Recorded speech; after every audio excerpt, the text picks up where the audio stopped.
এই তো স্যার চলে এসেছেন। আপনারা বরং সরাসরি স্যারের সাথেই কথা বলুন। রোদ এগিয়ে এসে সোফার উল্টো পাশে বসলো। তার দৃষ্টি তখনও তাদের দিক থেকে সরেনি।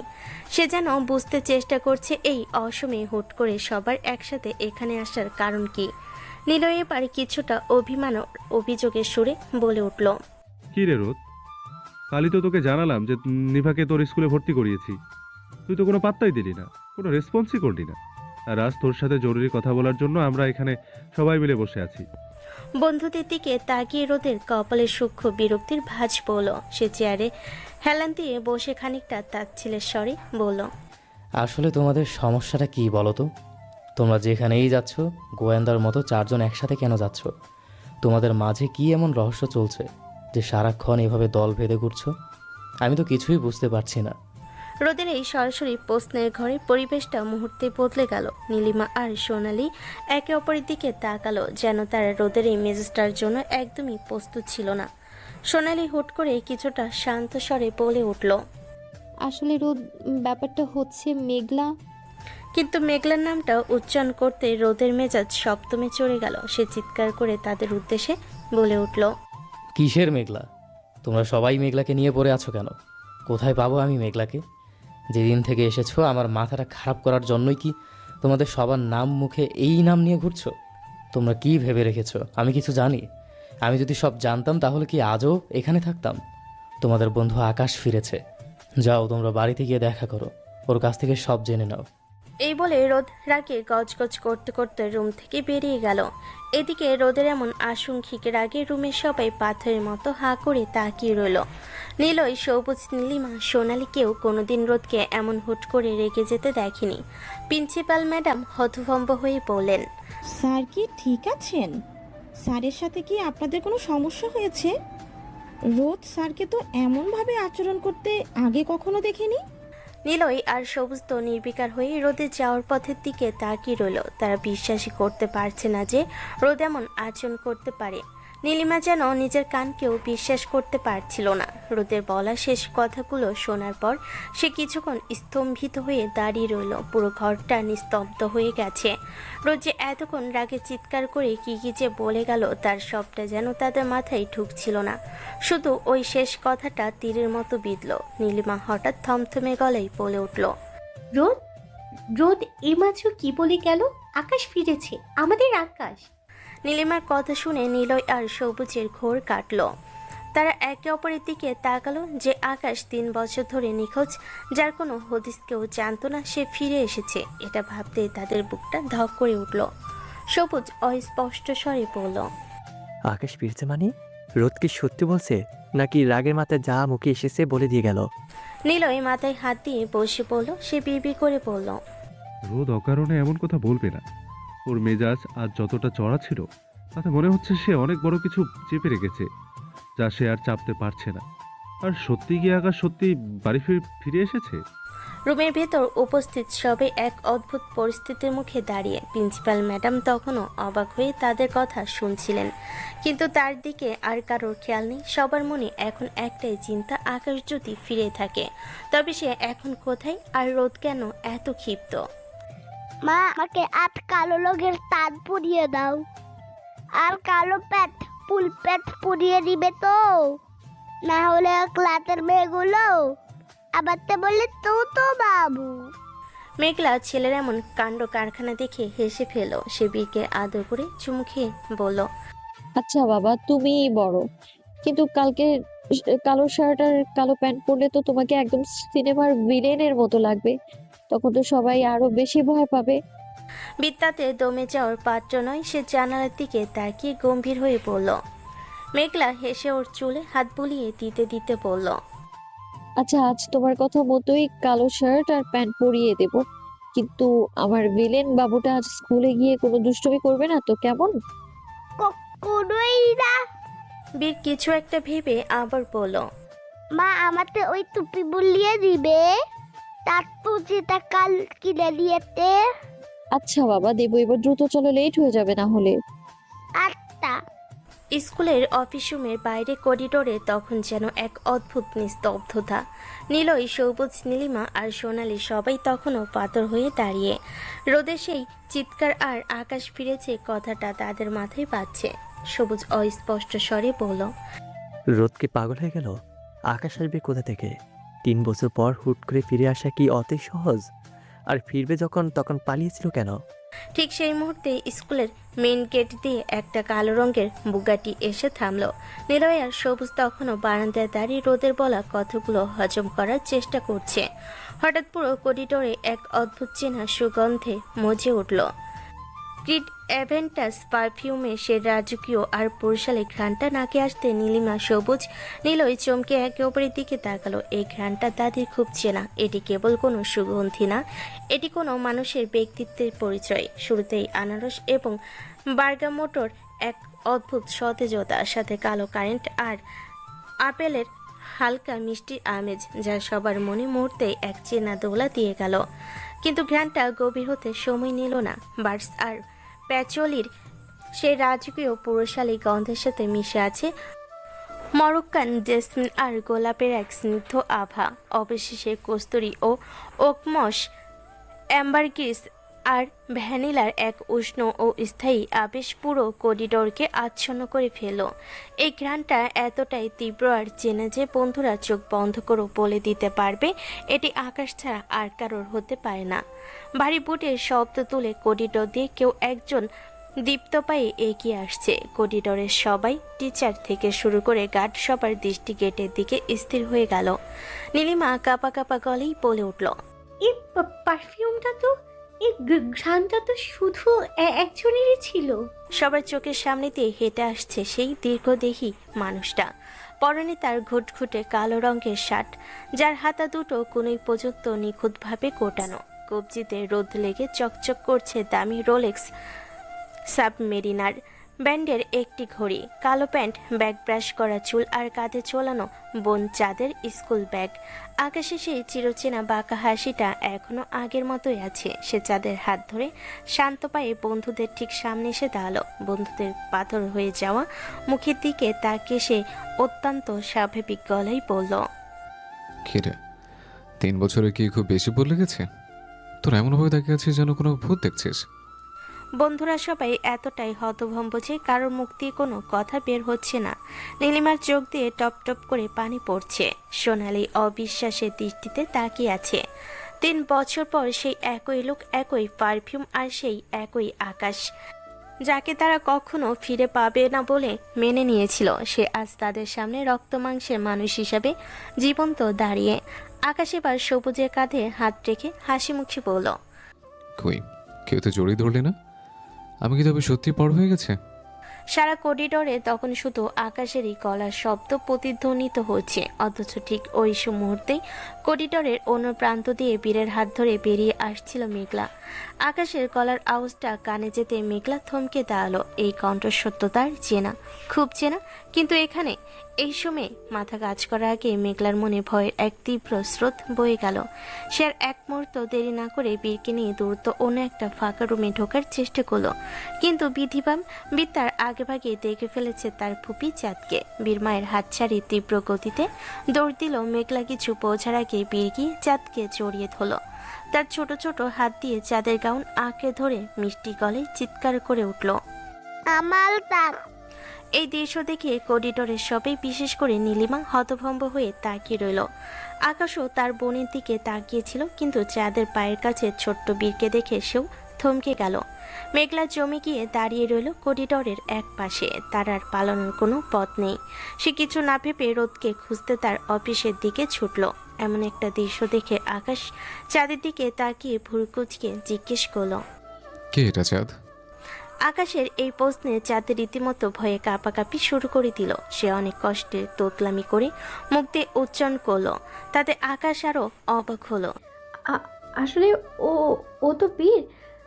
আসলে কথা হলো, আমি এখানে আসি তো, তাই ছোট বাচ্চা ও আমার কাছে অনেকক্ষণ থাকে, আমার সাথে অনেক খেলে।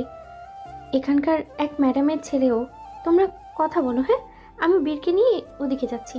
চাঁদ দ্রুত সেখান থেকে সরে যেতে চাইল, কিন্তু নীলিমা চিৎকার করে উঠল, দাঁড়াও দাঁড়াও দাঁড়াও। চাঁদ নীলিমার কথাই পাত্তা না দিয়ে বীরকে কোলে তুলে দ্রুত সেখান থেকে পালিয়ে গেল। চাঁদের এমন অদ্ভুত ব্যবহার দেখে সবাই বেশ বিব্রত বোধ করলো, কিন্তু নীলিমার মনের মধ্যে সন্দেহের বিষাক্ত বীজটা গেড়ে বসলো। সে অস্পষ্ট স্বরে বলল, এর মধ্যে নিশ্চয়ই এমন কিছু আছে যা অনেকেই জানে, শুধুমাত্র আমরা ছাড়া। চাঁদ বীরকে কোলে নিয়ে দ্রুত পায়ে করিডোর পার হচ্ছিল, কিন্তু বিপত্তি বাঁধল কিছু দূর যেতে।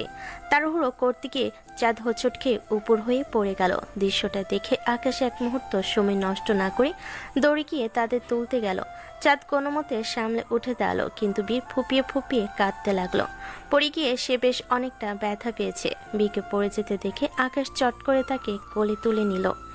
এই প্রথম বীর তার বাবার সংস্পর্শে এলো। তার বাবার বুকের উষ্ণতা অনুভব করলো, কিন্তু ভাগ্যে কি নির্মম পরিহাস। বীর জানে না এই আকাশ তালুকদার তার বাবা, আর আকাশও জানে না এটা তার নিজের রক্ত, নিজের অংশ, তার সন্তান, তার ভবিষ্যৎ। বীরের মাথায় বেসবল ক্যাপ থাকায় মুখটা অতটাও দেখা যাচ্ছে না। পড়ে গিয়ে ব্যথা সে মুখটা আকাশের বুকের ভেতর গুজে ফুপিয়ে ফুপিয়ে কাঁদতে থাকলো। আকাশ পড়েছে মহা ঝামেলায়। সে তো বাচ্চাদের সামলাতে অভ্যস্ত নয়, এই কান্না সে কিভাবে থামাবে? হঠাৎ আকাশ বাচ্চাটার পোশাকে নজর দিল। ঠিক তার নিজের মতো করেই কালো শার্ট আর প্যান্ট পরা। আকাশ হালকা হেসে বাচ্চাটার কান্না থামার জন্য তার পোশাক নিয়ে কথা বলতে শুরু করলো। আরে তুমি তো একদম ভিলেনের মতো ড্রেস পরেছ। পরে গেলে ভিলেনটা কাঁদে না, শক্ত হয়। চাঁদ ফ্যাল করে তাদের দিকে তাকিয়ে রইল। তার বুকটা ভয়ে দুরু দুরু করে কাঁপছে। আকাশের কথা শুনে বীরের কান্নার বেগ কিছুটা কমে এলো। সে ধীরে ধীরে মাথা তুলে, কিন্তু সরাসরি আকাশের মুখের দিকে না তাকিয়ে তার পোশাকের দিকে লক্ষ্য করলো। ছোট্ট বীর অবাক হয়ে দেখল এই মানুষটির পরনও ঠিক তার মতোই কুচকুচে কালো রঙের শার্ট। সে তার ছোট্ট আঙ্গুল দিয়ে আকাশের শার্টটা ছুঁয়ে খুব শান্ত এবং অভিমানী গলায় বলল, তুমি আর আমি একা। বীরের এই সহজ কিন্তু গভীর কথাটি শুনে আকাশের বুকের ভেতরটা মুহূর্তের জন্য হাহাকার করে উঠল। এক অজানা টান সে অনুভব করলো এই ছোট্ট শিশুটির প্রতি। এই প্রথম সে তার অংশের কণ্ঠস্বর শুনল। এই প্রথম তাকে কোলে নিয়ে তার নিঃশ্বাসে নিজের বুক পড়ল। কিন্তু আফসোস, সে জানল না এই তার সব কিছু, তার সন্তান। এবার আকাশ বীরের ছোট্ট শার্টের কলারটা ঠিক করে দিয়ে হেসে বলল, হ্যাঁ, তুমি আর আমি একদম এক। আমরা দুজনের ব্ল্যাক টাইগার, তাই না? চাঁদ পাশে দাঁড়িয়ে ছিল। তার চোখের কোণ ততক্ষণে ভিজে উঠেছে। সে মনে মনে ভাবছে, ভাইয়া, তুমি যাকে কোলে নিয়ে আছো সে তোমারই প্রতিচ্ছবি, তোমার অংশ, তোমার থেকে যার জন্ম, তোমার সন্তান। তুমি তার জন্মদাতা, অথচ তুমি জানো না ও তোমারই বীর। এদিকে নীলিমা আর বাকি বন্ধুরা কিছুটা দূরে দাঁড়িয়ে দৃশ্যটা দেখছিল। তাদের চোখেও এক অদ্ভুত বিস্ময়। আকাশ কোনোদিন বাচ্চাদের সাথে এভাবে মিশেনি, অথচ আজ এই বাচ্চাটার সাথে তার রসায়নটা যেন ঠিক মিলে যাচ্ছে। তারাও এগিয়ে এলো আকাশের কাছে। শুনতে পেল আকাশ আর বীরের কথোপকথন। হ্যাঁ চ্যাম্প, আমাদের দুজনের outfit same, but what's your name? Islak Talukdar বিল। হোয়াট? তুমি ইংল্যান্ড? নো বাড়ি। তাহলে ইংরেজিতে তোতা কেন বলতো? আমার মতো বলো, তোমার কথা আমি বুঝতে পারি না। ওকে, সরি ডুড। তোমার নামটা আর একবার বলো তো। কেন? বললাম তো, শুনতে পাও না কেন? তোমার নাম মনে হলে আমার নামের মতোই, তাই তো জানতে চাইলাম লিটল চ্যাম্প। তাহলে আগে তোমার নাম বলো, আমি শুনি, তারপর আমার নাম আবার বলবো। আমার নাম ইস্টাক তালুকদার আকাশ। ও, আমার নাম ইসলাক তালুকদার বিল। রিয়েলি? আকাশের বিস্ময়ের সীমা রইল না। নামের এমন মিল।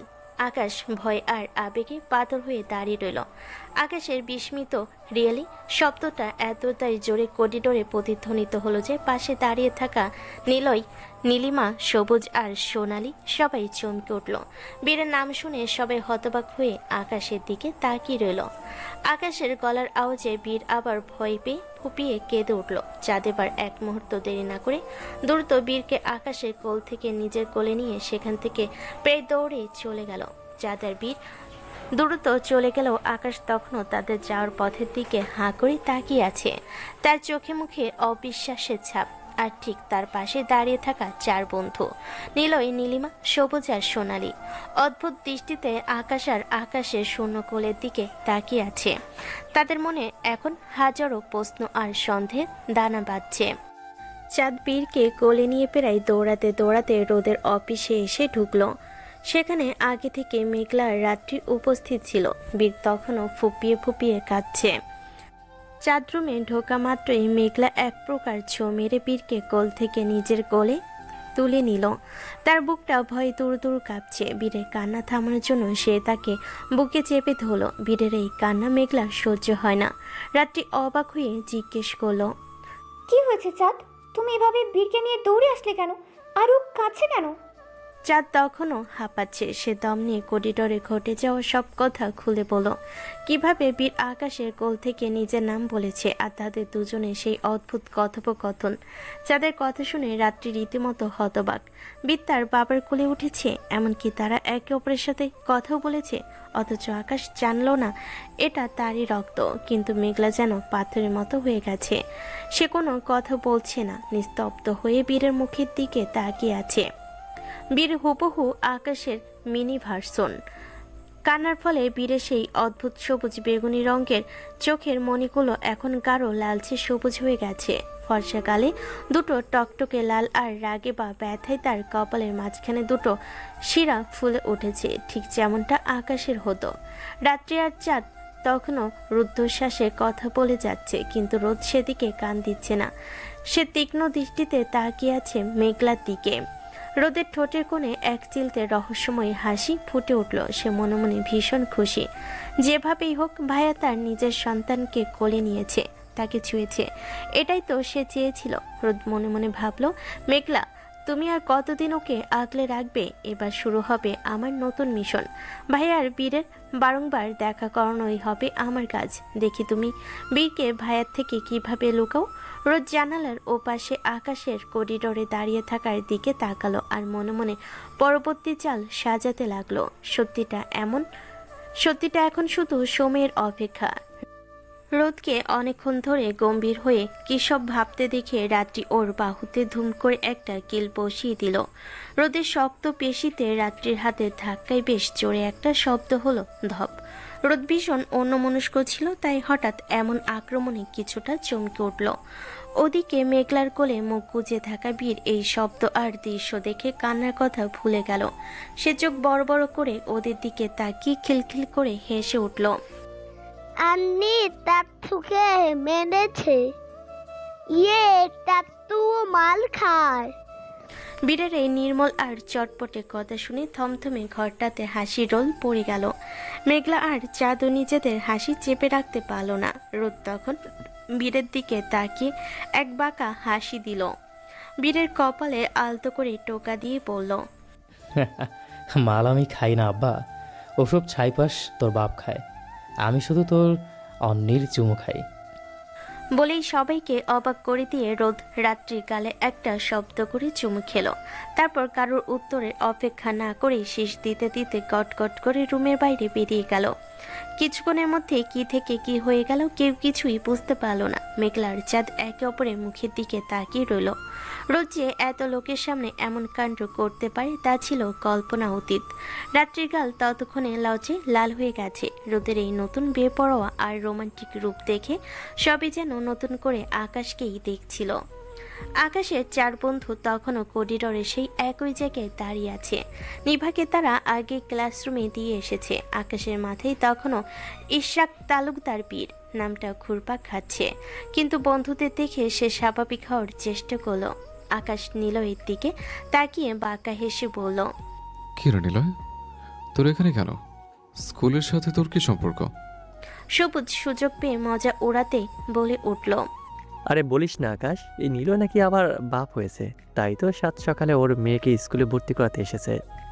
আকাশের ভরু জোড়া কুচকে গেল। সে অবিশ্বাসের দৃষ্টিতে নিলয়ের দিকে তাকিয়ে অবাক গলায় বলল, কি তোর মেয়ে? তুই বিয়ে করলি কবে? আর তোর বই বা কোথায়? আকাশের এই সোজাসাপটা প্রশ্নে বন্ধুদের অবস্থা তখন শোচনীয়। নিলয় আর নীলিমা তো এমনভাবে একে অপরের দিকে তাকালো যে পারলে তারা হামা করে কেঁদে দেয়। আকাশ 3 বছর পর ফিরে এসেছে, অথচ তার স্মৃতি থেকে এই 3 বছর আগে সব ঘটনা মুছে গেছে। How ridiculous! সবুজ তো আকাশের প্রশ্ন শুনে এমনভাবে হাঁ করে দাঁড়িয়ে আছে যেন তার মুখের ভেতর দিয়ে আস্ত একটা প্লেন ল্যান্ড করানো যাবে। সে ভাবছে আকাশকে এখন কে বোঝাবে যে নিলয় কি এখনো সেই আগের মতোই অবিবাহিত আছে।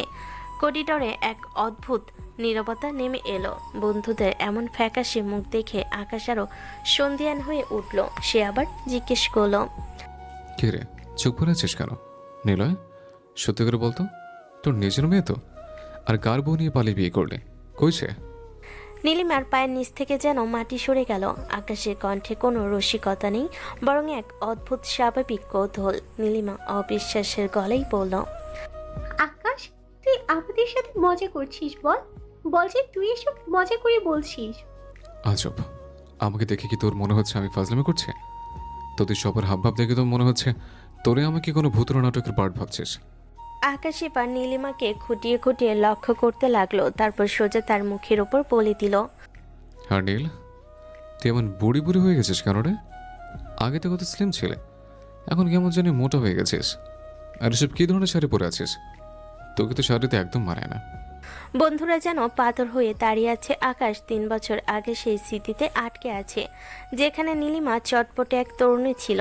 আকাশ একটু থেমে নীলিমাকে জিজ্ঞেস করলো, বাই এনি চান্স তুই কি বিয়ে করেছিস নীল? তোর বর কই? কোনো বুড়োকে ধরে বিয়ে করে নিজেকে এমন বড়ি বানিয়ে ফেলেছিস? আকাশের এই সোজা সাপটা পোস্তে নীলিমার চোখ বেরিয়ে আসার উপক্রম হলো। যে আকাশের জন্য তারা 3 বছর দিনরাত এক করে খুঁজেছে, সেই আকাশ ফিরে এসে এসব কি যাতা বলছে। সবুজ আর নীলয় একে অপরের দিকে তাকালো। তাদের বুঝতে আর বাকি নেই যে আকাশের মাথায় বড় কোনো সমস্যা হয়েছে। সে কেবল নিখোঁজ ছিল না, সে মানসিক ভারসাম্যহীন ছিল। সবুজের অবস্থা তখন শোচনীয়। আকাশের কথা শুনে সে মাথা ঘুরে পাশে থাকা সোনালীর কাঁধের উপর হেলে পড়ল। সোনালী বিরক্ত হয়ে তাকে সোজা দাঁড় করিয়ে দিল, কিন্তু আকাশ সোনালীকে দেখে ভুরু কুঁচকে নিলয়ের দিকে তাকালো। আকাশ সোনালীকে একদম অচেনা মানুষের মতো করে লক্ষ্য করে বলল, নিলয়, এটা আবার কে? একে তো আগে কখনো দেখিনি। আর সবুজ, তোর কি অবস্থা? তোর না রূপসার সাথে বিয়ে হওয়ার কথা ছিল? আঙ্কেল তো আমাকে ডেকে বলেছিলেন তোকে রূপসার সাথে বিয়ে দেওয়ার। আঙ্কেল তো আমাকে ডেকে বলেছিলেন তোকে রূপসার সাথে বিয়ের সারপ্রাইজ দেওয়ার জন্য 2 দিনের জন্য কোথাও ঘুরিয়ে নিয়ে আসতে। সেই জন্যই তো আমি তোদের সবাইকে নিয়ে ওই ট্যুরে গিয়েছিলাম। তো ট্যুরে গেলে রূপসার কথা ভেবে, আর এখন এই মেয়েটাকে যার উপর তুই হেলে পড়েছিস। আকাশের এই সোজা সাপটা কথা যেন আগুনের গোলার মতো সবুজের কানে এসে বিঁধল। রূপসা ছিল সবুজের সেই পুরনো ক্রাশ, যার চ্যাপ্টার সবুজ বহু আগেই বন্ধ করে সোনালীর প্রেমে পড়েছে এবং তারা এখন বিবাহিত। আকাশ যে ট্যুরের কথা বলছে সেটা ছিল 3 বছর আগের ঘটনা, ঠিক যেখান থেকে আকাশ নিখোঁজ হয়েছিল। সবুজ পালে এখন মাটির নিচে ঢুকে যায়। সে ভয়ে ভয়ে সোনালীর দিকে তাকালো, দেখল সোনালী ইতিমধ্যে তার দিকে অগ্নি দৃষ্টিতে তাকিয়ে আছে, যেন এখনই তাকে কাছে চিবিয়ে খাবে। সবুজ এক ঢোক গিলে আবার আকাশের দিকে তাকালো। সে মনে মনে বিড়বিড় করে বলতে লাগলো, তুই ভাই নিখোঁজ ছিলি, সেটাই ভালো ছিল বাড়া। ফিরে এসে কি আমার সংসারটা ভাঙার জন্য এই শ্যাটা ভাঙা রূপসার কঙ্কাল টেনে বের করলি? কেন ফিরে এলি তুই বাঞ্চোদ? সোনালী এবার দাঁতে দাঁত চেপে সবুজের দিকে তাকিয়ে শান্ত অথচ ভয়ঙ্কর গলায় বলল, আবার রূপসা? সবুজ, আর আঙ্কেল তোমায় কি সারপ্রাইজ দিতে চেয়েছিল যা আমি জানি না? নীলিমা আর নীলয় এবার প্রমোদ করল। আকাশ তো ফিরে আসেনি, সে সাথে করে 3 বছর আগের এক ঝাঁক অমীমাংসিত পরিস্থিতি আর বিপদ নিয়ে ফিরেছে। আকাশের একের পর এক বোমা ফাটানো প্রশ্নে করিডোরে পরিস্থিতি এখন এমন পর্যায়ে পৌঁছেছে যে কেউ হাসবে না কাঁদবে তা বুঝে উঠতে পারছে না। আকাশ এবার নীলয়ের দিকে একবার এগিয়ে গিয়ে তার কাঁধে হাত রাখলো, বেশ কৌতুক ভরা গলায় বলল, কি রে নিলয়, তুই চুপ করে আছিস কেন? কই তোর সে লিজা? তুই তো আমাকে বলেছিলে তোর আর নীলিমার বিয়ে ঠিক আগের দিন তুই লিজাকে নিয়ে পালিয়ে সমুদ্রে চলে যাবে। লিজাকে বিয়ে করেছিস তো, নাকি অন্য কাউকে জুটিয়েছিস? আকাশের এই লিজা তত্ত্ব শুনে নিলয়ের হাত পা ঠান্ডা হয়ে গেল। সে তার পাশে দাঁড়িয়ে থাকা নিজের স্ত্রী নীলিমার দিকে তাকানোর সাহসটুকু পাচ্ছে না। 3 বছর আগে নিলয় আর নীলিমার বিয়ের কথা চলছিল এবং লিজা ছিল নিলয়ের সেই পুরনো প্রেমিকা, যাকে সে নীলিমার ভয়ে অনেক আগেই ভুলে গেছে। আকাশ ফিরে এসে ঠিক সেই পুরনো ক্ষততেই খোঁচা দিল সবুজ এতক্ষণ নিজের সংসার বাঁচানোর চিন্তায় অস্থির ছিল, কিন্তু নীলের অবস্থা দেখে সে মনে মনে ভাবল, আমার তাও ঠিক আছে ভাই, সোনালীকে আগে চিনতাম না, কিছু একটা বলে বুঝিয়ে দিব। কিন্তু চান্দু, বাবা নিলয়, তুমি কই যাইবা? তোমার তো ঘরের বই নীলিমা, তোমার গার্ড মেরে দেবে এবার। আর আকাশ তার সামনেই তোমার পলায়ন পর্বের কাহিনী ফাঁস করছে। সোনালী নিজের সব রাগ ভুলে গিয়ে হা করে নীলয়ের দিকে তাকিয়ে আছে। আর নীলিমা, সে তো অবিশ্বাসের দৃষ্টিতে তার স্বামীর দিকে তাকিয়ে আছে। নীলিমার এক চোখ দিয়ে রাগ আর অন্য চোখ দিয়ে অসাহিত্যের পানি পড়ছে। সে দাঁতে দাঁত চেপে নীলয়কে উদ্দেশ্য করে বলল, ও তাহলে লিজাকে নিয়ে পালানোর প্ল্যান ছিল আর আমাকে বিয়ে করার নাটক করেছিলি? আকাশ বন্ধুদের এই অদ্ভুত নীরবতা আর নীলিমার কান্না দেখে বেশ অবাক হলো। সে নীলিমার দিকে তাকিয়ে খুব স্বাভাবিকভাবে বলল, নীলিমা, তুই কাঁদছিস কেন? তোর আর নীলর বিয়ে ভেঙে গেছে বলে তুই কি এখনো কষ্ট পাচ্ছিস? আরে বাদ দে না, নীলও লিজাকে নিয়ে পালিয়েছে, তাতে তোর কি? ভালোই তো হয়েছে, লিজা সুন্দরী ছিল, তাই না নিলয়? নিলয় এখন না পারছে আকাশকে বলতে যে তার স্মৃতিতে সমস্যা আছে। বাঞ্চত মুখে ব্রেক মারে। আর না পারছে নীলিমাকে সামলাতে। সে বিড়বিড় করে বলতে লাগলো, আকাশ, তুই বন্ধু না শত্রু রে? নিখোঁজ ছিলি, ভালো ছিলি, ফিরে এসে তো আমাদের গার্ডটা মেরে আমাদের ডিভোর্স করিয়ে দিবি শাওয়া। পুরো করিডোরে এক অদ্ভুত পরিস্থিতির সৃষ্টি হলো। একদিকে 3 বছর পর বন্ধু ফেরার আনন্দ, আর অন্যদিকে আকাশের ভুলে যাওয়া স্মৃতির কারণে সবার ব্যক্তিগত জীবন তছনছ হয়ে যাওয়ার উপক্রম। রোদ দ্রুত এগিয়ে এসে আকাশকে টানতে লাগলো। রোদ এবার নিলয় আর সবুজের দিকে তাকে এক চিলতে হাসি দিয়ে বলল, ভাইয়া চলো আজকে তোমার সাথে এক জায়গায় যাব। অনেক দিন তো হলো। নিলয় ভাইয়া আর সবুজ ভাইয়া আপনারাও আসেন, ভাইয়ার সাথে আজকে অনেক মজা হবে। সবুজ আর নিলয় যখন ভাবছিল এই পরিস্থিতি থেকে কিভাবে উদ্ধার পাওয়া যায়, তখন রোদ নীলিমা আর সোনালির দিকে ফিরে আসলো। চালটা চালল। সে গম্ভীর হয়ে বলল, নীল আপু, সোনালি আপু, তোমরা ড্রাইভার নিয়ে বাড়ি চলে যাও। আমরা ভাইয়াকে একটু ডাক্তারের কাছে নিয়ে যাব। আসলে ভাইয়ার মাথায় একটু সমস্যা হয়েছে তো, 3 বছর কোমাই ছিল, তাই আবল তাবল বকছে আর সবাইকে গুলিয়ে ফেলছে। তোমরা যাও, সাবধানে যেও। রোদের এই কোমা আর পাগল বানানোর চালটা সবুজ আর নীলয় ধরে ফেলো। তারা যেন হাঁপ ছেড়ে বাঁচল। তারা দ্রুত সাই দিয়ে বলল, হ্যাঁ হ্যাঁ, রোদ ঠিকই বলেছে। চল রোদ, এমন পাগল মানুষকে কেউ একা ছাড়ে? অন্যের সংসারে আগুন জ্বালাতে যাচ্ছিল এই পাগল, তুইও না পারিস। চল ভাই আকাশ, তাড়াতাড়ি চল।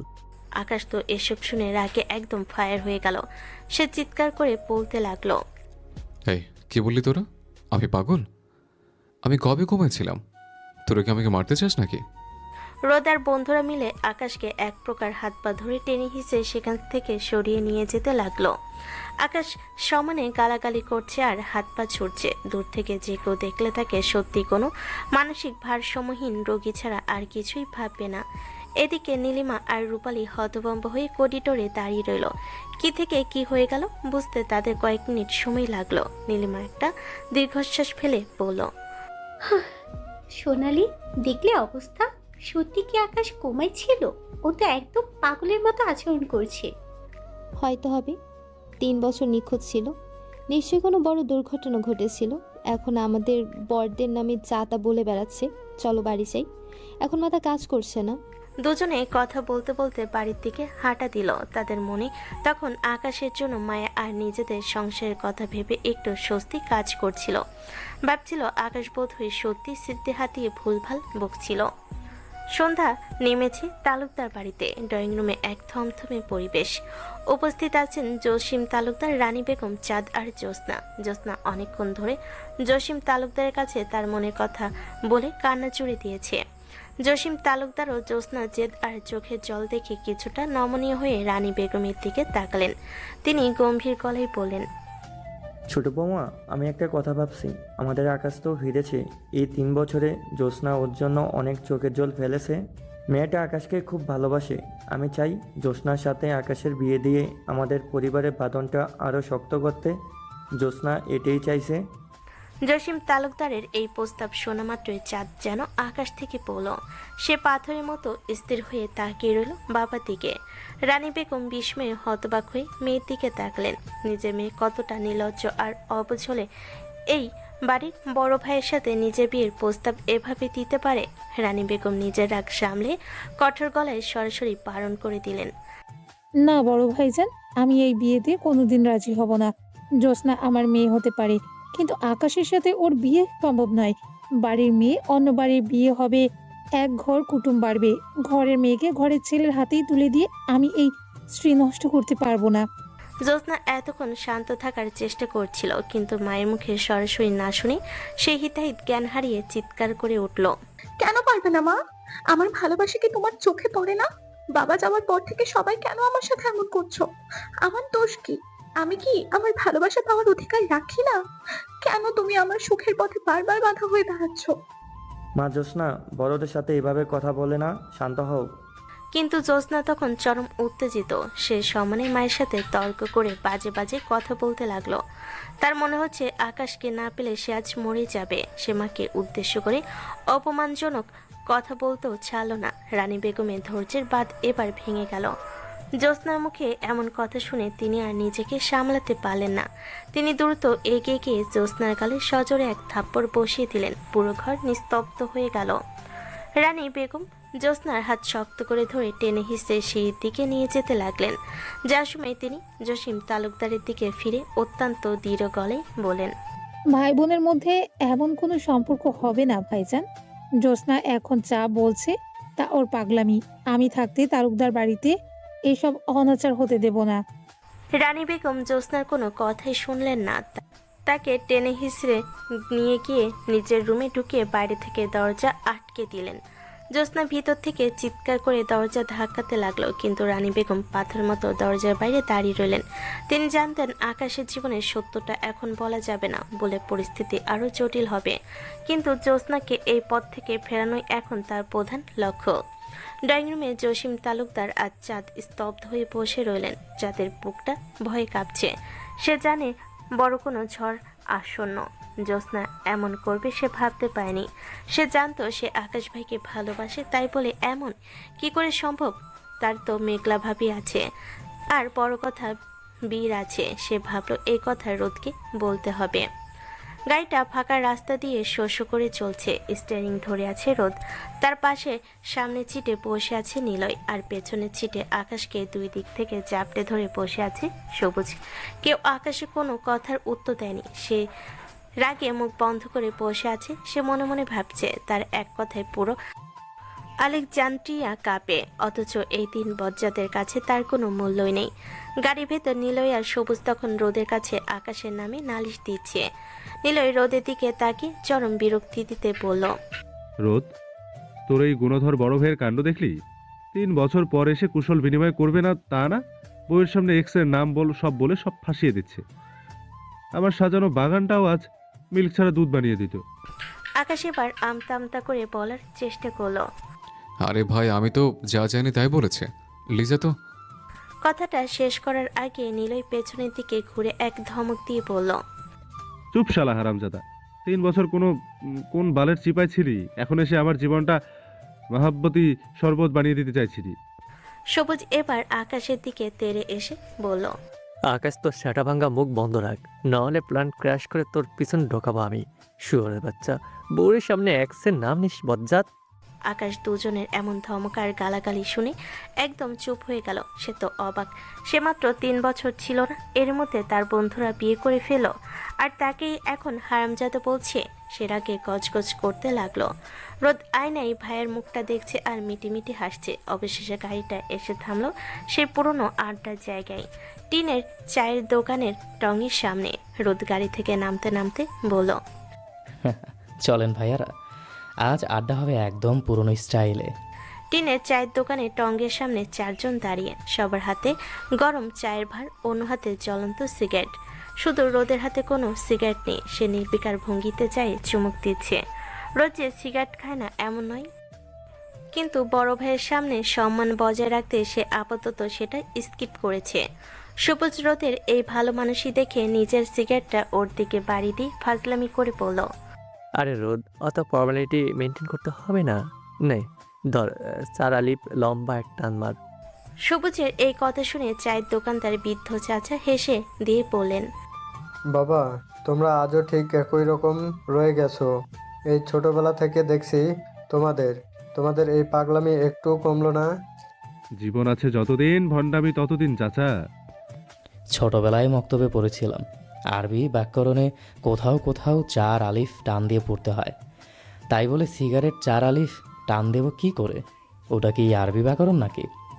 রোদের মুখে এমন গম্ভীর উত্তর শুনে আকাশ ওর দিকে তাকিয়ে বলল, আগে তুই আলিফ টান দিয়ে শেখ, তারপর হয় 4 আলিফ দিস। ভাইয়া তুমিও? রোদের এমন কাচুমাচু মুখ আর আকাশের সেই পুরনো রসিকতা শুনে সবে একসাথে হো হো করে হেসে উঠল। কিছুক্ষণের জন্য মনে হলো মাঝখানে এই 3টে বছর যেন কোথাও হারিয়ে গেছে। সব কিছুই যেন আগের মতো সহজ আর আনন্দময়। আকাশ তার জ্বলন্ত সিগারেটটা ছুঁড়ে ফেলে নিলয় আর সবুজের দিকে এক পা এগিয়ে গেল। ওর চোখে মুখে তখন চরম সংশয় আর অবিশ্বাস। সে নিলয়ের কলারটা হালকা করে টেনে ধরে গম্ভীর গলায় বলল, কিরে, একটা কথা বল, তোরা বিয়ে কবে করলি? সত্যি কি বিয়ে করেছিস? আমি তো কিছুই জানি না। তোরা কি ভাবছিস এসব ইয়ার্কি মেরে আমাকে কাটিয়ে দিবে? আকাশে এই সোজা সাপটা প্রশ্নের টঙে দোকানের আড্ডায় যেন হঠাৎ বজ্রপাত হলো। নিলয় আর সবুজের হাতে সিগারেট স্থির হয়ে গেল। রোদের চায়ের কাপটা খাটের কাছে গিয়েও থেমে গেল। সবার হাসি মাখা মুখগুলো মুহূর্তেই ফ্যাকাশে হয়ে হা হয়ে গেল। আকাশ এবার সবুজের দিকে ফিরে অবিশ্বাসের সুরে বলতে শুরু করলো, আর সবুজ, তুই কবে বিয়ে করলি? ওই মেয়েটা কে ছিল রে? ওটা গ্যাংস্টার সৈকত ইহসানের মেয়ে সোনালি না? আমি তো ঠিকই চিনেছি। সৈকত ইহসানের মতো মানুষের মেয়ের সাথে তোর সম্পর্ক হলো কিভাবে? আর নিলয়, তুই না বলেছিলি নীলিমাকে কোনোদিন বিয়ে করবি না? সারাক্ষণ তো নীলিমার গোষ্ঠী উদ্ধার করতিস। তবে আজ নীলিমা তোর বউ সেজে স্কুলে কি করছিল? আকাশের এই নিখুঁত স্মৃতি আর সরাসরি প্রশ্নে সবুজের তো আত্মারাম খাঁচা ছাড়া হওয়ার দশা। সে মনে মনে ভাবল, ভাইরে, সৈকত ইহসানের নামটা কি না নিলে কি চলতো না? যদি কেউ শুনে ফেলে তবে তো আমার হাড় মাস আলাদা করে ফেলবে। নিলয় আর সবুজ অসহায়ভাবে রোদের দিকে তাকালো। তারা বুঝতে পারছে না আকাশ তাদের সাথে মজা করছে নাকি তার সত্যি কিছু মনে নেই ওই রাতের কথা। রোদ বুঝতে পারল এবার পরিস্থিতি হাতে বাইরে চলে যাচ্ছে। সে চায়ের ভাঁড়টা টঙের বেঞ্চে রেখে আকাশের সামনে এসে দাঁড়ালো। ধীর কিন্তু দৃঢ় গলায় বলল, ভাইয়া তুমি কি মজা করছো আমাদের সাথে? আমি কেন মজা করব? আমি কিছু বুঝতে পারছি না। শাওয়া, তোরে কে কইছিল ওই রাতে 5 বোতল মদ খাইয়া চিপায় ঢুকতে? আরে বাল, কোন রাতের কথা মারাইতেছিস তুই? আরে বাল, ওই যে দিন পাহাড়ে গেলাম, ফিরে আসার রাতে তুই মদ খেয়েছিলি, যে উল্টাপাল্টা করতে করতে একাদিবাসী গ্রামে ঢুকে গেছিলি। হ্যাঁ, তো কি হয়েছে? এবার সবুজ ধৈর্যের বাঁধ ভেঙে যাবে। সে আকাশের নাক বরাবর এক ঘুষি মারল। বাল হয়েছিল মাদারচোদ, বিয়ে হয়েছিল বিয়ে। আকাশ নাক চেপে ধরে বলল, বাল, শুধু আমরা দুজন নয়, তোর আর রোদেরও বিয়ে হয়েছিল ওই রাতে। আমাদের 4 জনের বিয়ে হয়েছিল ওই রাতে। এই কথায় আকাশ যখন রোদের দিকে তাকাবে তখন রোদ মাথা নেড়ে সম্মতি জানাবে যে হ্যাঁ, এটাই সত্যি। এটা শুনে আকাশ হতভম্বের মতো চিৎকার করে উঠল, কি? আমার বিয়ে হয়েছিল? কার সাথে? তোর কি ড্রাগস নিয়েছিস নাকি আমি ড্রাগস নিয়েছি? শালা না, তুই ড্রাগস নিয়েছিলি আর না আমরা। তুই বিষ খেয়েছিলি, বিষ। ওই পাহাড় থেকে ফেরার সময় আদিবাসী গ্রামটায় তুই যে কি তাণ্ডব চালিয়েছিস তা আমরাই জানি। আমাদের হাত পা বেঁধে ওরা জোর করে 4 জনকে 4টা অচেনা মেয়ের সাথে পিড়িতে বসিয়ে দিয়েছিল। তুই তো মদের নেশায় তখন পুরো দেবদাস হয়ে বসেছিলি। ভাইয়া, বিয়েটা শুধু আদিবাসী নিয়মেই হয়নি, কাজী ডেকেও হয়েছিল। আকাশের এই সোজা সাপটা প্রশ্নে রোদ মুহূর্তের জন্য থমকে গেল। চায়ের আড্ডার সেই উত্তপ্ত পরিবেশটা হঠাৎ করেই এক রহস্যময় স্তব্ধতায় ছেয়ে গেল। আকাশ নিলয় আর সবুজের দিকে আঙ্গুল তুলে জিজ্ঞেস করলো, কাজী ডেকে বিয়ে করানো হয়েছিল আমাদের সবার? মানে নীল এখন নীলের বউ আর সোনালি সবুজের। তবে তোর বউ কই রোদ? আকাশের কথা শুনে নিলয় চায়ের ভাতটা সজোরে বেঞ্চে নামিয়ে রেখে বলল, ওর বউ কই, এটা ও কি করে বলবে? সেটা তো বলবি তুই। তুই নিজেই তো ভাইয়ের বউ নিয়ে ভেগেছিস। আকাশ নিজের কানকে বিশ্বাস করতে পারছে না যে সে আকাশ থেকে পড়ার মতো ভঙ্গি করে বলল, কি? আমি কি করে বলবো ওর বউ কই? আমি নিজে এখন জানলাম আমি বিবাহিত। আমি ওর বউ নিয়ে কেন বলাবো? তোরা কি সত্যি আমি পাগল বানাবি? সবুজ এবার আকাশের সামনে সে দাঁড়িয়ে দাঁত কিরমির করে বলল, কেন রে, সেদিন দুটো মেয়েকে শাওয়ার মধ্যে ভরে চিপায় নিয়ে গেছিলি, মনে নেই? হ্যাঁ, মনে আছে। তার মধ্যে একটা তো আমার বউ ছিল বললি, আরেকটা মেয়ে ছিল ওর বান্ধবী তো? বাঞ্চোদ, ওই মেয়ের বান্ধবী মানে তোর ওই যে বউ, তার বান্ধবী ওটাই ছিল রোদের বউ। আকাশ এবার পাথরের মতো স্থির হয়ে রোদের দিকে অবিশ্বাস্য দৃষ্টিতে তাকালো। ওর চোখ কোটর থেকে বেরিয়ে আসবে। রোদ তখন অত্যন্ত নিরপরাধ ভঙ্গিতে মাথা নেড়ে বলল, হ্যাঁ ভাইয়া, ওই মেয়েটার সাথেই আমার বিয়ে হয়েছিল। আসলে এই তিনজনের হাবভাব আর কথা শুনে রোদের ভেতরে তখন দম ফাটা হাসি পাচ্ছে, কিন্তু সে খুব কষ্ট করে হাসি চেপে রেখে মুখটা একদম অভাগার মতো করে রাখলো, যেন সে সত্যি তার প্রিয়তম স্ত্রীকে হারিয়ে শোকে পাথর হয়ে গেছে। কিন্তু বউ হারিয়ে ফেলেছে এই চিন্তাটা মাথায় আসতে রোদের পেটের ভেতর হাসির গোলক ধাঁধা শুরু হলো। হাসি আর কোনোভাবেই চেপে রাখা সম্ভব নয়। রোদ কোনো মতে নিজেকে সামলে নিয়ে বাকি তিনজনের উদ্দেশ্যে বলল, তোমরা থাকো, আমি একটু আসছি।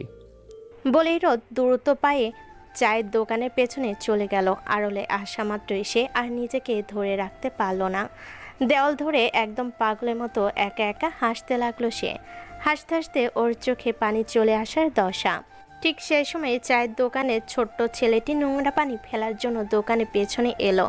সে দেখলো লম্বা চওড়া স্মার্ট একটা ছেলে এক কোণে দাঁড়িয়ে বিড়বিড় করছে আর পাগলের মতো হাসছে। ছেলেটি ভয় পেয়ে দৌড়ে সামনে গিয়ে আকাশদের বলল, স্যার আপনাদের সাথে যে আরেকটা স্যার ছিল তার মনে হয় কিছু একটা হয়েছে, সে দোকানের পিছনে গিয়ে একা একা হাসছে। ছেলের কথা শুনে আকাশ, নিলয় আর সবুজ চমকে উঠল। তারা ভাবলো রোদের কি সত্যি মাথা খারাপ হয়ে গেল নাকি। তারা দ্রুত তিনজন দোকানের পিছনে গিয়ে হাজির হলো, কিন্তু সেখানে গিয়ে যা তারা দেখলো তাতে আরও অবাক হলো। রোদ তখন একদম শান্ত আর মুখের হাসি লেশমাত্র নেই। সে খুব আয়েশ করে একটা সিগারেট ধরিয়েছে আর মনের সুখে ধোঁয়ার ছাড়ছে, যেন একটু আগে সেই অভাগা ছেলেটার সাথে এই ছেলেটার কোনো মিল নেই। আকাশ ভুরু কুঁচকে রোদের দিকে তাকিয়ে বলল, কিরে, তুই নাকি হাসছিলি? ধুর ভাইয়া, হাসবো কেন? শোক সামলাতে না পেরে হয়তো দীর্ঘশ্বাস ফেলছিলাম। ওই বিচ্ছি হয়তো ওটাকেই হাসি মনে করেছে। রোদের এমন অভিনয় দেখে নিলই আর সবুজ একে অপরের দিকে তাকালো। তার বুঝতে পারছে না রোদের এই সিগারেটের টানে রহস্য আছে নাকি সত্যি কোনো যন্ত্রণা। আসলে রোদ হাসতে হাসতে যখন নিজেকে সামলে নিয়ে আড্ডার মেজাজে ফেরার প্রস্তুতি নিচ্ছিল, ঠিক তখনই তার কানে গিয়েছিল ওই পিচ্ছি ছেলেটার গলা। ছেলেটা চিৎকার করে আকাশদের বলছে যে স্যার হাসছে। রোদ তখনই বুঝতে পেরেছিল ধরা পড়ে গেলে সব মজা নষ্ট হয়ে যাবে। তাই সে বিদ্যুৎ গতিতে পকেট থেকে সিগারেট বের করে ধরিয়ে একদম দেবদাস মোডে চলে গিয়েছিল। আকাশ সন্দেহের চোখে রোদের দিকে তাকিয়ে বলল, কিরে, ওই ছেলেটা তো বললো তুই নাকি পাগলের মতো হাসছিলি, হাসির কি হলো? হাসবো কোন দুঃখে ভাইয়া? বউ হারিয়ে গেছে, জীবন তছনছ হয়ে গেছে। সেই যন্ত্রণায় ভেতরটা যখন পুড়ে খাক হয়ে যাচ্ছিল, তখন পাগলের মতো একটা আওয়াজ বেরিয়ে এসেছিল। ওটাকে হাসি মনে হলে আমার আর কি করার আছে? নিলয় আর সবুজ রোদের এই গম্ভীর অভিনয় দেখে কনফিউজড হয়ে গেল। তার ভাবল সত্যি তো, যে ছেলের বউ নিখোঁজ সে কেন হাসবে? হয়তো শোকে মানুষের মাথা এমন উল্টোপাল্টা কাজ করে। আকাশ দীর্ঘশ্বাস ফেলে রোদের কাঁধে হাত রাখলো, ধরা গলায় বলল, মন খারাপ করিস না রোদ, আমি যা করেছি নেশার ঘরে করেছি, কিন্তু তোর বউয়ের সাথে কিছু করিনি। বিশেষ কর আমি জানতাম না ওটা আমার নিজের বউ ছিল, আর তোর বউকেও যে আমি হাইওয়েতে ফেলে এসেছি সেটা তো জানতামই না। আমি ওদের খুঁজে বের করবো।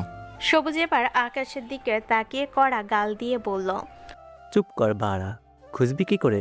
হাইওয়েতে ফেলে আসার পর ওরা যে কোথায় গেছে সেই খবর কে দেবে? তুইও তো আমাদের সবার লাইফ বরবাদ করে দিয়েছিস। আরে বাল, আমি তোদের দুজনের লাইফ বরবাদ করলাম কিভাবে? এই অপবাদ আমাকে রোদ দিলে তবুও মানতাম, কারণ ওর বউ নিখোঁজ। কিন্তু তোরা তো বেশ সুন্দর চুটিয়ে সংসার করছিস, বউ পাশে আছে, বাচ্চা কাচ্চা স্কুলে পাঠাচ্ছিস। তোদের বরবাদ হওয়ার কি দেখলি শুনে? আরে সংসার করছে কি আর সাদে? তুই যে গোলমাল পাখি দিয়ে গেছিলি ওগুলি সামলাতে গিয়ে আমাদের জান বেরিয়ে গেছে। এখনো বউকে একটা চুমু খেতে পারেনি, আর তুই ফিরে এসে আজ স্কুলে সোনালির সামনে রূপসার কঙ্কাল টেনে বের করলি। ওটা কি লাইফ বরবাদ করা না? ঠিকই তো, নীলিমা তো আজ ঘরে গিয়ে লিজার নাম নিয়ে আমার চুল ছিঁড়বে। তুই তো ফিরেছিস এক আস্ত টাইম বোমা হয়ে। রোদ তখন সিগারেটের শেষ টানটা দিয়ে ধোয়া ছেড়ে মিটিমিটি হাসতে লাগলো।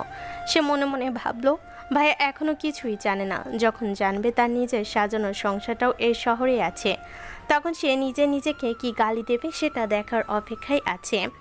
আকাশ এবার বন্ধুদের দিকে তাকিয়ে গম্ভীর গলায় বলল, যাই হোক, তোরা সংসার করছিস এটা অনেক, কিন্তু রোদ আর আমার সত্যি বলতে রোদ, আমি তোকে নিয়ে বেশি চিন্তিত। আমি নয় নিজের বউকে ভুল বুঝে হাইওয়েতে নামিয়ে দিয়েছি, কিন্তু তুই কেন ওর সাথে গেলি না? একবারও বললি না যে ওরা আমাদের দুজনে বউ ছিল? না ভাইয়া, আসলে ওই দিন তোমার ওই অবস্থা দেখে আমি ভেবেছিলাম তুমি হয়তো ভাবিকে নিয়ে হসপিটালে যাচ্ছ, তাই আমি আর পিছু নেইনি বা কিছুই বলিনি। কিন্তু তুমি তো এরপর পুরো নিরুদ্দেশ হয়ে গেলে, কোথায় হারিয়ে গেলে কেউ জানে না। মানে আমি স্বপ্নেও বুঝতেই পারিনি যে তুমি এমন একটা কিছু করবে। আকাশ এবার নিজের কপালে হাত দিয়ে বসে পড়ল। তার চোখে মুখে এখনও চরম অস্থিরতা। সে ধরা গলায় জিজ্ঞেস করলো, এখন এই মেয়ে দুটোকে পাবো কোথায়? তাদের নাম ঠিকানা কিছু কি তোদের জানা আছে? আমি সঠিক জানি না ভাইয়া, আসলে ওই রাতে সোনালিই ওদের আমাদের সাথে পরিচয় করিয়ে দিয়েছিল। এর থেকে বেশি কিছু আমার জানা নেই। নাম ঠিকানা হয়তো সোনালির কাছে থাকতে পারে। তুমি বরং সবুজকে বলো সোনালির কাছে জিজ্ঞাসা করতে। কথোপকথনে মাঝে সূর্য পশ্চিম আকাশে হেলে পড়ল। আড্ডার মেজাজ কাটিয়ে এখন সবার চোখে মুখে ক্লান্তি আর দুশ্চিন্তা। তারা গাড়ি নিয়ে প্রথমে স্কুলের দিকে গেল। গিয়ে দেখলো কিডস প্যারাডাইস স্কুল ততক্ষণে ছুটি হয়ে গিয়েছে। মেঘলা, বীর আর রাত্রি অনেক আগে সেখান থেকে বেরিয়ে গেছে। নিলয় আর সবুজ সেখান থেকে নিজেদের বাড়ির দিকে বিদায় নিল। রোদ আর আকাশ এবার তাদের নিজস্ব গাড়ি নিয়ে বাড়ির দিকে রওনা দিল। পুরোটা পথ আকাশ জানালার বাইরে তাকিয়ে রইল। তার মাথায় শুধু একটা কথাই ঘুরছে, সে বিবাহিত। আবার যেটাকে সে এতদিন রেপ ভেবেছিল সেটা ছিল তার বাসর। হাস্যকর। গাড়ি যখন বিশাল সেই তালুকদার বাড়ির ফটক দিয়ে ভেতরে ঢুকলো তখন সন্ধ্যা ঘনিয়ে এসেছে। আকাশ গাড়ি থেকে নেমে সোজা নিজের ঘরের দিকে পা বাড়ল। রোদ ঘরে ঢোকা মাত্রই চাঁদ ছায়ার মতো তার পেছনে এসে দাঁড়ালো। চাঁদের চোখে মুখে তখন আতঙ্ক আর উত্তেজনা স্পষ্ট। সে রোদের হাত ধরে এক নিঃশ্বাসে ড্রয়িং রুমে ঘটে যাওয়া সব ঘটনা খুলে বলল। জসিম তালুকদার সামনে জ্যোৎস্না সেই জেদ, আকাশের সাথে বিয়ের প্রস্তাব এবং রানী বেগমের সেই চল, সবটা শুনে রোদের চোয়াল শক্ত হয়ে এলো। দু চোখে রাগের আগুন জ্বলে উঠল। রোদ দাঁতে দাঁত চেপে বলল, ঠিক আছে, জ্যোৎস্নার ব্যাপারটা আমি দেখছি। ও যে এত বড় দুঃসাহস দেখাবে তা আমি ভাবতেও পারিনি। ভাইয়া, বড় ভাইয়াকে এবার সব বলে দাও, না হলে যে তার বউ আর একটা রাজপুত্রের মতো বাচ্চা আছে, আর কতদিন লুকাবে? রোদ এবার একটু রহস্যময় হাসি দিয়ে চাঁদের দিকে তাকালো। শান্ত গলায় বলল, আজ ওই ভাইয়াকে সব বলেছি রে। ভাইয়া এখন জানে সে বিবাহিত। রোদের কথা শুনে চাঁদ যেন আনন্দে লাফিয়ে উঠল। সে উচ্ছ্বাসিত হয়ে বলল, তাই নাকি? ও ভাইয়া, তুমি কি দারুণ কাজ করেছো। তাহলে কি আমরা কালই বীরকে আমাদের বাড়িতে নিয়ে আসবো? না চাঁদ, এখনই না। আমি চাই ভাইয়া নিজের ভেতর থেকে বীর আর মেঘলাকে খুঁজুক। নিজের অপরাধবোধ আর ভালোবাসা থেকে যখন সে ওদের কাছে পৌঁছাবে, সেই মিলনের মর্যাদা হবে অন্যরকম। তাই এখনই ওদের বাড়িতে আনা যাবে না। চাঁদ কিছুটা দমে গেল। রোদের বুদ্ধির ওপর তার অগাধ ভরসা। সে মাথা নাড়ল। রোদ এবার চাঁদের দিকে তাকিয়ে বাঁকা হেসে বলল, তবে কাল রেডি থাকিস, একটা বিশেষ প্ল্যান আছে। রোদ চাঁদের খুব কাছে গিয়ে ওর কানে কানে চুপি চুপি কিছু একটা বলল। চাঁদের কানে মন্ত্র পড়ার মতো রোদ যখন তার পরবর্তী চালটা বুঝিয়ে দিল, তখন চাঁদের বিষণ্ণ মুখটা মুহূর্তেই খুশিতে ঝলমল করে উঠল। চাঁদ চটপটে ভঙ্গিতে বলল, ঠিক আছে ভাইয়া, সব হয়ে যাবে, তুমি কিচ্ছু চিন্তা করো না। তুমি শুধু তোমার কাজটা করে যাও, বাকিটা আমি সামলে নেব। রোদের ঠোঁটের কোণে তখন এক অদ্ভুত বিজয়ের হাসি। চাঁদ খুশি হয়ে রুম থেকে বেরিয়ে গেল। সবুজ বেচারা বুঝতেও পারেনি যে ঘরে ঢোকামাত্রই সোনালি তাকে এভাবে খাটের বোর্ডের সাথে বেঁধে ফেলবে। সোনালি এখন রণচণ্ডী মূর্তিতে সামনে দাঁড়িয়ে, তার হাতে একটা চকচকে লোহার স্কেল, যেটা সে মাঝে মাঝে হাতের তালুতে ঠাস ঠাস করে শব্দ করছে। সোনালি দাঁতে দাঁত চেপে বলল, বল, রূপসাকে? আকাশ তো এমনি এমনি নামটা নেয়নি। সবুজ অসহায়ভাবে হাত পা ছোড়ার চেষ্টা করে কুকিয়ে উঠল। দেখো শোনাবো, তোমাকে যেদিন আমি আমার জীবনে এন্ট্রি দিয়েছি সেদিন থেকেই আমি রূপসার কথা ভুলে গেছি। আর ওকে ভোলার কি ছিল? সে তো কোনোদিন আমার জীবনেই ছিল না, জাস্ট একটা ক্রাশ ছিল রে বাবা। তবে আকাশ কেন বলল যে তোর রূপসাকে বিয়ের সারপ্রাইজ দেওয়ার কথা ছিল? আসলে আকাশের ওই দিন একটা ছোট্ট অ্যাক্সিডেন্ট হয়, যার জন্য সে 3 বছর ঘুমাইছিল। ডাক্তার বলেছে ওর স্মৃতি কিছুটা লোপ পেয়েছে, তাই ওইসব আজগুবি বলছিল। দেখলে না, নিলয় আর নীলিমাকে নিয়েও কি সব গাঁজাকুড়ি কথা বলল। ওটা স্মৃতির ভ্রমের ফল শোনা। সোনালি ভুরকুচকে একটু সময় নিয়ে ভাবলো, তারপর বলল, সত্যি নাকি এটা? আকাশ কি সত্যি স্মৃতি হারিয়েছে? একদম 100% সত্যি। ও ও এখন পাগল, ওর কথা কি বিশ্বাস করতে আছে? আচ্ছা মানলাম ও স্মৃতি হারিয়েছে, কিন্তু ও যে সেদিন মেঘরাত্রিকে নিয়ে গিয়েছিল, তারা দুজন কই? আকাশ ওদের কোথায় রেখেছে? সোনা, আগে হাত দুটো খুলে দাও, তবে তো বলবো। এভাবে কি কথা বলা যায়? না, খুলবো না। তুমি আজও কোথাও না কোথাও এই রূপসাকে ভালোবাসো। এই জন্যই তো আমাকে কোনো দিন সম্পূর্ণ ভালোবাসতে পারোনি। সব আড়াল করো আমার কাছে। সোনালির এই আবেগী আক্রমণে সবুজের চোখ তো একদম কপালে উঠে গেল। সে উত্তেজনায় খাটে বাড়ি খেয়ে বলল, কি বলছো এসব সোনা? আবার হাতটা একবার খুলে দাও, তোমাকে আমি আজ সব রকমের ভালোবাসা দেব, কোনো আড়াল থাকবে না আমাদের মাঝে। সোনালির মতোই অনর, সে বাঁকা হেসে বলল, ভালোবাসা পরে হবে, আগে বলো ওই মেয়ে দুটোকে আকাশ কোথায় রেখেছে? তুমি তো সব জানো। হ্যাঁ আকাশ রে, তোর জন্য আজ আমার হাত পা বাঁধা।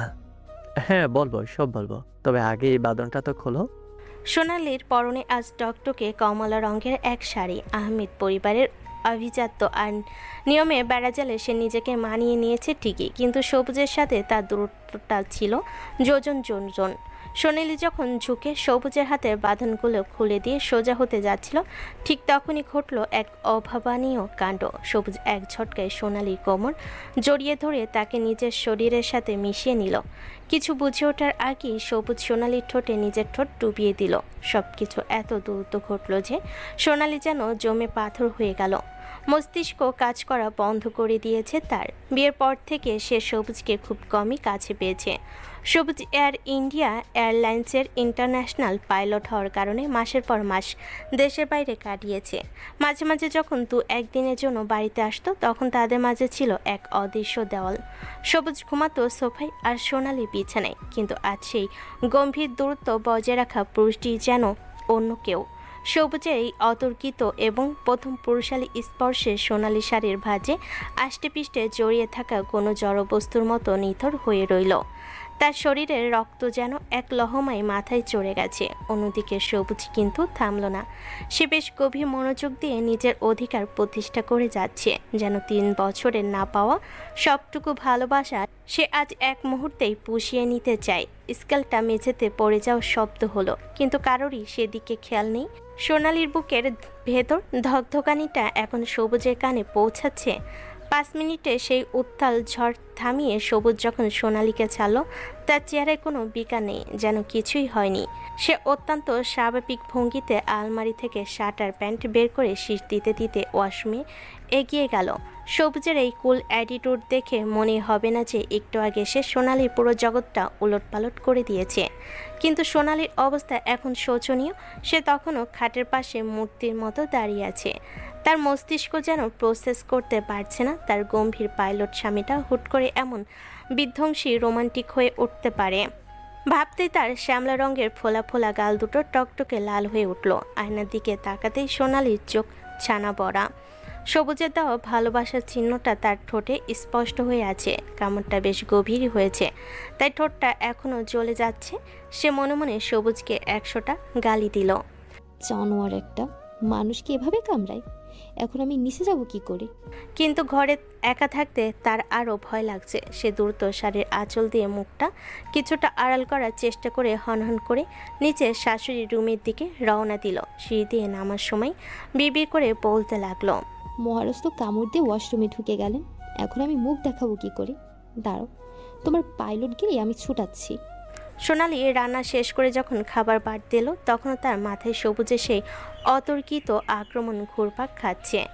আনমনা হয়ে সে সবার পাতে খাবার তুলে দিচ্ছে। সবুজও নিচে নেমে গম্ভীর মুখে বাবার পাশে এসে বসলো। বাড়ির বড়রা কেউ কিছুই টের পায়নি, কিন্তু সবুজের ছোট বোন রিমি বেশ খুঁটিয়ে খুঁটিয়ে ভাবিকে পর্যবেক্ষণ করছিল। সবার খাওয়া প্রায় শেষ হয়ে এসেছে। ঠিক তখনই রিমি বোমাটা ফাটালো। রিমি হঠাৎ অবাক হয়ে বলে উঠল, ভাবি, তোমার ঠোঁটে কি হয়েছে? ফুলে লাল হয়ে আছে কেন?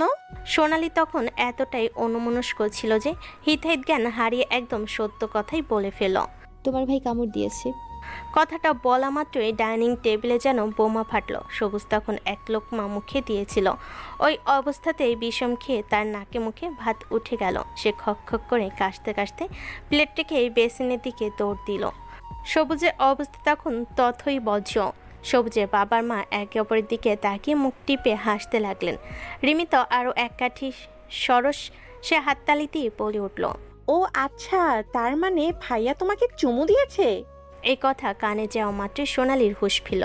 সে বুঝতে পারল কি মারাত্মক একটা কথা সে সবার সামনে ফাঁস করে দিয়েছে।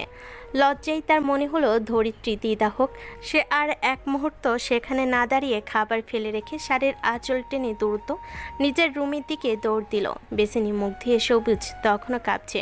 লজ্জায় সে ডাইনিং টেবিলে পাশ দিয়ে যাওয়ার সাহস পাচ্ছে না। মনে মনে সোনালিকে সাপসাপান্ত করছে। কি বেহায়া বউরে বাবা, আমাকে সবার সামনে ফাঁসিয়ে দিয়ে নিজে চম্পট দিল।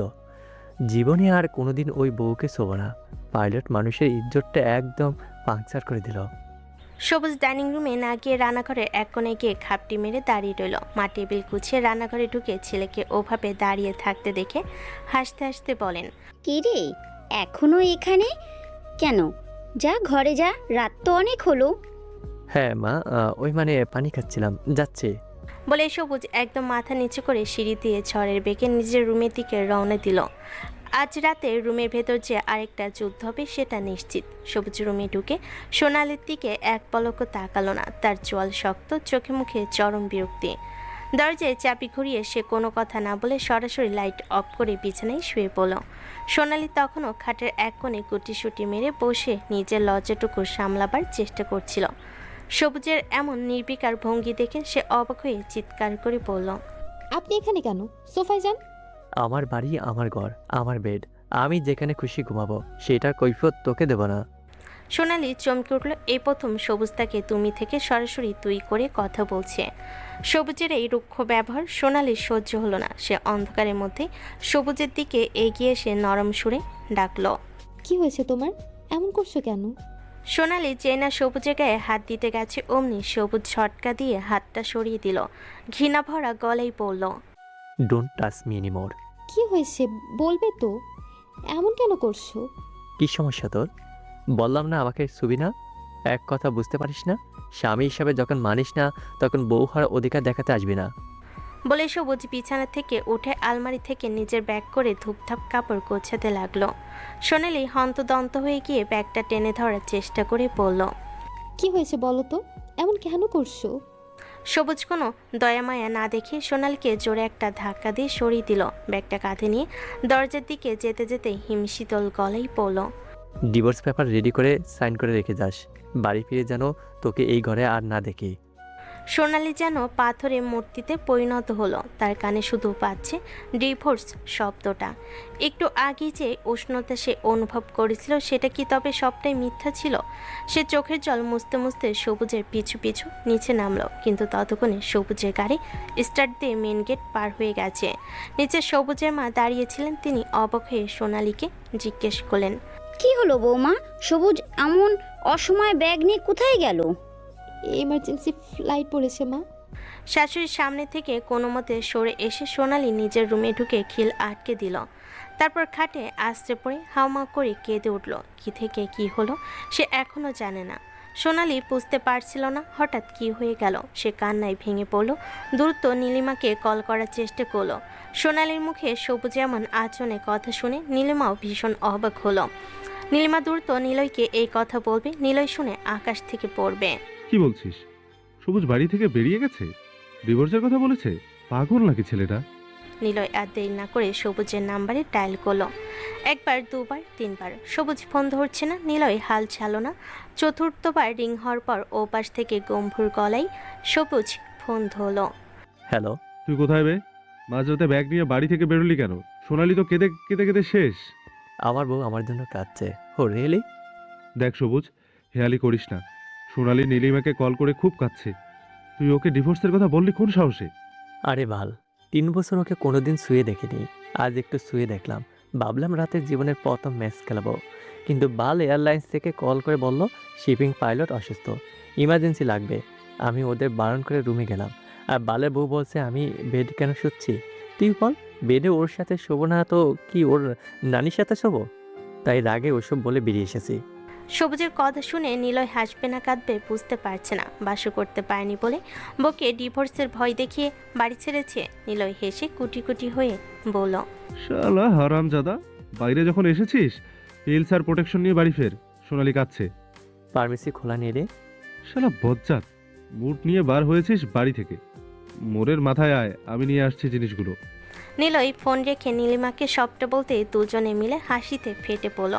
এরপর নিলয় সবুজের সাথে দেখা করতে বেরিয়ে গেল এবং নীলিমা সোনালীকে কল করে আশ্বস্ত করলো যে তার পাইলট সাহেব ফিরছে। নীলিমা ফোন ধরেই হাসতে হাসতে বলল, আরে সোনালি, তুমি কান্না থামাও তো। শোনো, তোমার বোন কোথাও যাচ্ছে না, ওর ডিভোর্সের কথা জাস্ট রাগের মাথায় বলেছে। আসলে তোমার ওই পাইলট সাহেব ইমার্জেন্সি ফ্লাইটের জন্য বরং তোমার উপর অভিমান করে বেরিয়েছে। নিলয়ের কাছেই যাচ্ছে, সব ঠিক হয়ে যাবে। তুমি বরং নিজেকে একটু গুছিয়ে নাও, একটু পর তোমার ফ্লাইট ফিরছে।